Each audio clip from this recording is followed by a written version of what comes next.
Immediate sir చెప్పినారు స్నేహం కోసం படையப்பால ஜோதி நாங்களும் டிஸ்கஷன்ல இருந்தோம். தெலுங்கு படையப்பா தெலுங்கு நம்ம கண்டினியூஸா ஒரே ரோல படம். அதாவது அந்த காலங்கள்லாம் மறக்க முடியாது. ஆக்சுவலா நட்புக்காக பண்றதுக்கு நாங்க வேற சப்ஜெக்ட் தான் டிஸ்கஷன் பண்ணிட்டு இருந்தோம்.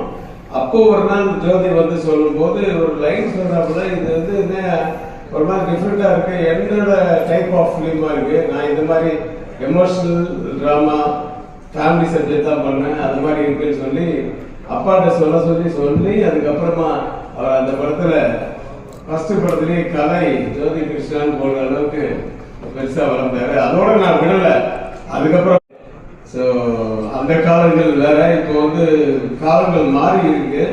மாறி இருக்கும்போது அந்த விஷுவல் எஃபெக்ட்ஸ் அதை வச்சு குரோ பண்ணி பிரம்மாண்டமான ஒரு படம் பண்ண ஜோதி கிருஷ்ணாவுக்கு என்னுடைய மனப்பூர்வமான வாழ்த்துக்கள். இதுக்கப்புறம் மிகப்பெரிய வெற்றி படங்கள் தான் பண்ணுவேன்.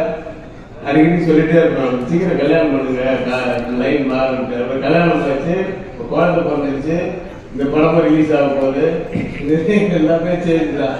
ஸோ நீங்கள் எதுவும் ஃபீல் பண்ணாதீங்க, ஜோதி இனிமேல் பிரகாசமாக இருக்கும். All the very best sir. Thank you.